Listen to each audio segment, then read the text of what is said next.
Live Maharashtra digital news, हक्कासाठी लढणाऱ्यांचा बुलंद आवाज। बाबा साहेब आम्बेडकर का नाम न लेने पर मंत्री गिरीश महाजन की तस्वीर को जूतों से पीटा। 26 जनवरी के भाषण में भारत रत्न डॉक्टर बाबा साहेब आम्बेडकर का नाम न लेने के विरोध में परभनी शहर में आज जबरदस्त आक्रोश देखने को मिला। डॉक्टर बाबा साहेब आम्बेडकर पुतला परिसर में सामाजिक कार्यकर्ताओं ने मंत्री गिरीश महाजन की तस्वीर को जूतों से पीटते हुए जोरों मारो आंदोलन किया। आंदोलनकारियों ने इसे संविधान और लोकतंत्र का अपमान बताते हुए गिरीश महाजन को मंत्रिमंडल से बर्खास्त करने और उनके खिलाफ एट्रॉसिटी एक्ट के तहत केस दर्ज करने की मांग की।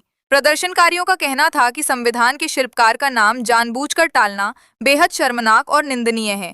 इस आंदोलन में पूर्व महापौर रवि सोनकामले, आशीष वाकोडे सहित बड़ी संख्या में कार्यकर्ता और नागरिक शामिल हुए। प्रदर्शनकारियों ने चेतावनी दी कि मांगे नहीं मानी गई तो आंदोलन और तेज किया जाएगा। काल 26 जानेवारी होती, प्रजासत्ताक दिन होता भारताचा। डॉक्टर बाबासाहेब आंबेडकरांनी या देशाला बाबासाहेबांनी जे संविधान दिलं त्या संविधानाचा दिवस म्हणजे ज्या दिवशी सुरू झाला ते म्हणजे प्रजासत्ताक दिन 26 जानेवारी। आणि त्या दिवशी नाशिकचे पालकमंत्री गिरीश महाजन यांनी त्या ठिकाणी झेंडावंदनाच्या कार्यक्रमाला जात असताना की तिथे वक्तव्य करत असताना बाबासाहेबांचं नाव सुद्धा घेतलं नाही। हे जाणून बुजून केलेलं त्यांचं कृत्य आहे। बाबासाहेब त्यांना अजूनही पचले नाहीत। RSSला आणि BJPला बाबासाहेबांनी लिहिलेलं संविधान मान्य नाही हे याच्यातून दिसून येते। आणि काल जे त्यांनी केलं त्याच्यामुळे महाराष्ट्रभरातल्या आंबेडकरी अनुयायांमध्ये आक्रोश आहे आणि हा आक्रोश म्हणून आम्ही आज त्यांना जोडे मारण्याचं आंदोलन केले। त्या मुख्यमंत्र्याला माझं सांगणं आहे की या मंत्रिमंडळातून या माणसाला तात्काळ याची हकालपट्टी करावी आणि अॅट्रॉसिटीच्या ऍक्ट अंतर्गत त्याच्यावर गुन्हा दाखल करावा, अन्यथा महाराष्ट्रभर आंबेडकरी अन्याय पेटल्याशिवाय रस्त्यावर उतरल्याशिवाय शांत बसणार नाही। त्या दिवशी बाबासाहेब आंबेडकर यांचा फोटो लावणे अनिवार्य आहे, पण अनेक ठिकाणी बाबासाहेबांचा फोटो लावला जात नाही। ही मानसिकता आहे का शासन दरबारातून GRच काढावा लागतो यासाठी? याबद्दल काय? हा GR आहे मनातून यांच्या बाबासाहेब हे मनात ज्यांचा द्वेष आहे बाबासाहेबाबद्दल, हा द्वेष जोपर्यंत कमी होणार नाही तोपर्यंत हे काय फोटो लावणार नाहीत। आज परभणीत सुद्धा अनेक शाळांमध्ये बाबासाहेबाचा फोटो लावला नाही। आमच्याकडे त्याचे कंप्लेंट सुद्धा आलेले आहेत। त्या शाळांवर सुद्धा कारवाई करण्यासाठी आम्ही पुढचे पाऊल उचलणार आहोत। कारण बाबासाहेब ज्या बाबासाहेबांनी एवढं सुंदर संविधान या देशाला दिलं, ज्या संविधानामुळे आज या देशामध्ये 7,000 जातीचे लोक गुन्ह्या गोविंदाने राहतात, त्या बाबासाहेबाचा द्वेष एवढा कशामुळे हे लोक करतात हा विचार करण्याची गोष्ट आहे।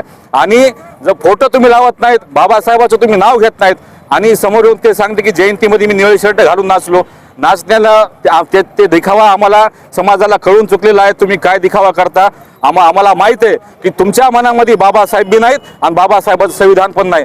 पण या देशामध्ये जोपर्यंत बाबासाहेबाचा भीमसैनिक जिवंत आहे तोपर्यंत तुम्हाला तुमच्या 7 पिढ्याला सुद्धा हे संविधान संपू देणार नाही हे तुम्हाला या ठिकाणी सांगतो। व्यक्त करताना पालकमंत्री म्हणाले की मी माझ्या गावामध्ये समाजामध्ये सगळ्यात राहतो आणि विशेष बाबासाहेबांचा पुतळा देखील बसवला आहे, पण माझ्या पूर्व केलेली गोष्ट आहे। ते तुम्ही कधी भाषण बघा त्यांचं, ते जेव्हा संविधानाचा विषय काढतात तेव्हा संविधान निर्माते नाही म्हणत, ते प्रमुख म्हणतात। म्हणजे त्यांचं म्हणणं आहे की संविधान हे फक्त बाबासाहेबांनी दिले नाही, अजून 7-8 जण त्यांनी मिळून हे संविधान दिले, पण हे चुकीचं आहे।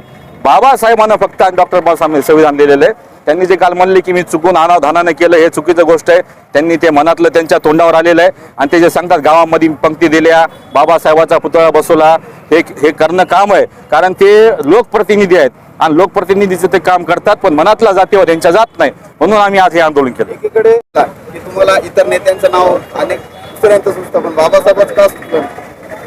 बाबासाहेबाचं नाव सुचू शकत नाही। बाबासाहेब म्हणले की अंग पोटामध्ये गोळा उठते यांच्या। ज्या समाजावर कित्येक वर्ष सुवर्णांनी अन्याय अत्याचार केला, त्या समाजातल्या एका माणसानं बाबासाहेबांना संविधान लिहिलं, या देशाचं संविधान जे या जगामध्ये सगळ्यात सुंदर संविधान आहे, ज्या जगाने मान्य केलेलं संविधान आहे, ते गोष्ट यांच्या मनामध्ये खुपती। त्याच्यामुळे हे बाबासाहेबाला नाकारण्याचं काम करतात आणि संविधानाला नाकारण्याचं काम करतात। यांचा जे उद्देश आहे बाबासाहेबाचं संविधान संपवण्याचं ते कधीही पूर्ण होणार नाही जोपर्यंत आम्ही जिवंत आहोत। आमची जी मागणी आहे की अॅट्रॉसिटीच्या ऍक्ट अंतर्गत गुन्हा दाखल झाला पाहिजे आणि ते मंत्रिमंडळातून त्याची हकालपट्टी करावी। हे जर झालं तर ठीक आहे, नाहीतर महाराष्ट्रभरात आंदोलन पेटल्याशिवाय राहणार नाही।